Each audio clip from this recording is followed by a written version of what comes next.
Ladies and gentlemen, boys and girls, welcome to another episode of Rimshots with Sean right here in Barstools and Bandtalk and the Rock Rage Radio Network. I'm here with the one, the only Mr. Ron Keel. How are you, sir? I am great, Sean. I appreciate the opportunity. You've been a longtime friend and supporter, so it's great to catch up with you. Well, we're here to talk about what's behind you and that wonderful banner. Long overdue, long overdue. And I always say this. I said this to you when I chatted with you a few years ago. You know what? Keel was one of those bands, man, that got me through high school. So thank you very much. I've got to know Dwayne quite well. Follow Brian a little bit. So and you, man, you're always on the go. So let's just get to it. Keelworld. What are we talking about here, sir? I know what it is, but let the viewers know. Welcome to Keelworld, the album of a lifetime. 4 years in the making, or literally a lifetime in the making. But we're really, really proud that this thing is finally in our hands and ready to share with the fans. The album is a collection of all new, brand new songs from all of my primary projects: Keel, Steeler, Ron Keel Band, Iron Horse, Ron Keel, Ronnie Lee Keel, solo material, and a dream come true. And it's just now soaking in that it's finally done, and we can talk about it and play it for people and share this music with all my friends and fans. So thank you for the opportunity to talk about it. So you had to quarterback an awful lot of players, an awful lot of versions of Ron Keel, I guess, if you will. So 4 years in the making makes a lot of sense. I guess from inception, cradle to grave, what did that look like? Well, it obviously started during the pandemic, as most of us did during the COVID pandemic. We started writing songs to follow up our 2020 release, South by South Dakota, the Ron Keel Band. And about a year later, I think it was 2022, when we started recording some of the songs that ended up on Keelworld. The Ron Keel Band did the heavy lifting. It was going to be a Ron Keel Band album. Of course, we got to come out with new music. I got to write. I got to create. I got to share music with people. That's what I do. Even though the industry's changed, I haven't. So we started writing a new album, and I went to dinner with a friend. It was a surprise birthday party for a friend of mine, and the family and friends and my wife and everybody was sitting around the dinner table, and this guy, Brian Eckley, who is the guest of honor's father, sat across from me and shook my hand and said, "Hey, Ron, what's going on in Keelworld?" Boom, the light went off over my head, and I realized Keelworld, that's home. That's where I live. That's where I belong. What if we make it not just a Ron Keel Band album, but bring in Steeler and bring in Keel and bring in Iron Horse and have some Ronnie Lee Keel music and some solo music on this record, and Emerald Sabbath, the Black Sabbath tribute? What if we make it a record that encapsulates all of those aspects of my personality and my history? And that's when the seed was planted, so to speak. And we began the process at that point. A lot of moving parts, man. A lot of players, musicians, bands, studios, engineers from all over the country contributing to this thing to make this dream come true. So you get all that going. And I know Rick Fox was on there, Dwayne was on there, your band was on there, Mitch Perry was on there, all kinds of different guys. You're finally getting her done. I mean, it's not like the old days where you hit stop and the old reel-to-reel tape stops, right? But you think you got it in the bag, and it must have been an unbelievable feeling to go, man, we got this. It's coming into play. Well, I could have taken another couple of years to add. We have some unfinished songs and some pieces of the puzzle that I wanted to include, but at some point you have to say enough's enough. It's a great record. I'm really proud of this collection of songs, and let's put it out and share it with people.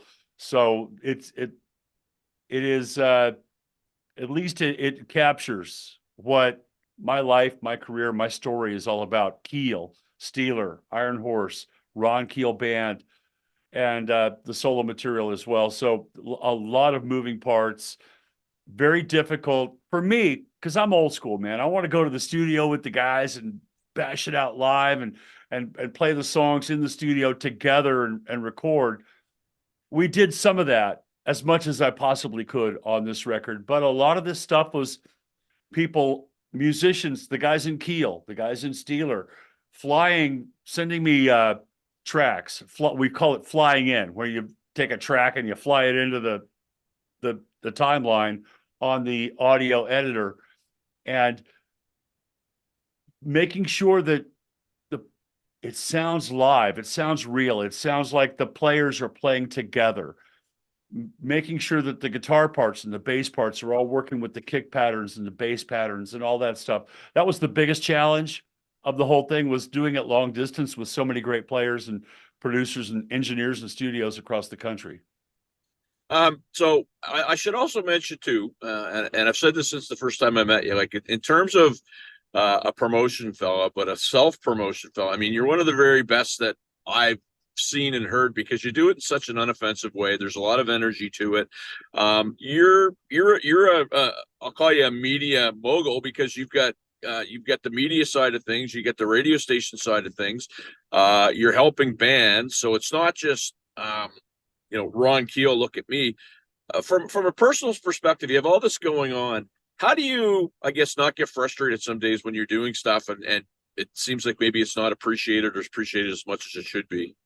Oh, well, I'm not looking for appreciation. I'm not looking for anything. I mean, the 100,000 fans bought the right to rock the day it came out. And I realized that we're never going to get back to those numbers or that level again. I have to appreciate myself. I work for Ron Keel. Right. I do what I do because it's what I'm driven to do. And whether people love it or hate it, that's up to them, man. That's not my business. My business is to create, to entertain, and to enjoy my life. I love that. So what are the plans for this project? Because I mean, I saw the video that you did with Steeler, and Mitch Perry and Rick were in there, and Mark was in there. Oh, no, you ain't seen shit. You ain't seen nothing yet, Sean. You haven't seen the video. The video for Give Me Guitars or Give Me Death, the new Steeler track, comes out on Black Friday. And this is going to be, and I don't want to overhype it, but I don't think I can, because this is going to be one of the biggest, most epic metal videos of all time. We've got David Pear, who does all the work with the Dead Daisies and all the 3D animations, computer graphics, and all that stuff. But really, it's built around the performance of the song with Steeler. So nobody's seen the video yet. You'll see it on Black Friday. And we're super excited about that. I don't know that I could ever do a video after that, because how can you follow it? It's just the return of Steeler after 40 years with our first ever music video and a great song, Give Me Guitars or Give Me Death. Really excited about that. That's awesome. So question that I have for you, do you have plans to, I know you're out there playing a lot with the Ron Keel band, and you guys are doing a bunch of stuff. And do you have plans to do something with this, maybe in segments, or is Ron Keel band going to go out and play this material as Ron Keel band? Like, do you have any plans for that? Absolutely. Ron Keel band can do anything. My band plays Steeler, Keel, Ron Keel, Iron Horse, everything. The results that I get when I get on stage with those guys and my band, Dave Cawthorn, Gino Arce, Jason Haven, the Rev, Jeff Kohler, there's nothing those guys can't do. And we're going to include all of the Steeler, the new Steeler song, the new Keel song, the new Ron Keel band music. It's all going to be in the show, and you have to tailor the show to the audience. I've always done that. Even when if we're opening for Metallica, you put all the heavy shit in the show, you just Speed Demon and all that. If you're opening for Bon Jovi, you're going to play Cherry Lane, right? So, you have to tailor the show to the audience, and we'll do that as we've always done, and try and give whoever's out there the best show possible. I want to ask you this question just because, you come from an era where, you lived and died by your ability to play the songs live. And, it was competitive and nobody gets signed unless there was some talent. And now it just seems like, and I don't want to just referenced that the anthem thing had happened. It just seems like, talent takes a backseat to, I guess, appearance or whatever. And I'd just like to maybe get your thoughts on that as a guy that's still doing it with his own voice, with, probably very little backing tracks and stuff like that. I'd love to hear your point of view on that. Well, talent plays a factor, hard work plays a factor, but the bottom line has never changed in our industry from day one, from the first time people went to the symphony 500 years ago. You've got to deliver a quality product. We do not use any backing tracks. That's scary. If you listen to the new Keelworld album, you'll know pretty quickly that there's no AI involved in my record. I don't even use auto-tune, man. I don't have the patience to sit there and tune every note and go through the waveform and, oh, this is a little flat, let's put it. I don't have that kind of patience. And I love that natural human factor of music. So backing tracks, I do use a piano track on one of the songs that I actually played the piano, but I can't play and sing at the same time. Calm Before the Storm, the Keel classic. So a lot of times we'll open the show with Calm Before the Storm, and I'll just walk out there alone and use that piano backing track, which I actually played. But other than that, there's too much that can go wrong during a show when you're backing off the mic and you're still singing, or there's stuff going on that, I'm not a fan of that. I'm not. I mean, I grew up in the age where music was real. It's human, and I love that we've captured that on the Keelworld album. I'll listen to it now, and I had a listening party yesterday for my friends and fans here in Sioux Falls, and I listen to the record now because I'm in that honeymoon phase where I can enjoy it. The record's done, and now we're promoting it with interviews like this, but I can listen to it in my truck or at the listening party yesterday and realize that it's real, it's me, it's human, it's not overly processed. We used the best elements of all our modern production techniques, obviously, and we've got a great team of engineers and producers that make this thing sound like a sonically cohesive project. Keelworld is very diverse. You're going to get everything from Sabbath to Ronnie Lee Keel and everything in between. But I wanted to make sure that it was a journey that didn't have so many speed bumps. You're gonna hear this thing, and it's gonna feel like and sound like it all belongs together. Getting back to your question of how that's changed in modern music, it really affects me at a concert, Sean. I tell you, I go to shows. I'm a fan first. I love to go to rock concerts and see my favorite bands. And you find yourself listening and thinking, oh, that's tracked. Those background vocals are on tracks, and there's no keyboards. Where's the keyboard player? But that really isn't anything new. When we were touring in the 80s with all of our heroes, Bon Jovi, prime example, we did the Slippery When Wet tour in 87, and underneath the stage was a command center and this is when computer technology was still in its infancy, and we didn't even have the internet to any extent at that point. And there were people beneath the stage playing and augmenting the show. When we toured with Quiet Riot, I love Quiet Riot. I don't want to, slam anybody. I mean, you do what you got to do, but there's a keyboard player behind the stage triggering all the background vocals. They're hitting a button, and that button will sing all the background harmonies for you. Not that there was a lot of keyboards in their music, but I mean, it's been going on for a long time. I don't have I don't trust it. I just don't trust it. I don't want to risk my show to buttons and triggers and shit like that, man. Let's just play live, and you have the ability to improvise and to jam with the band and interact with the audience. And so that's not what I'm doing. I do believe that the most important thing is to deliver a great show.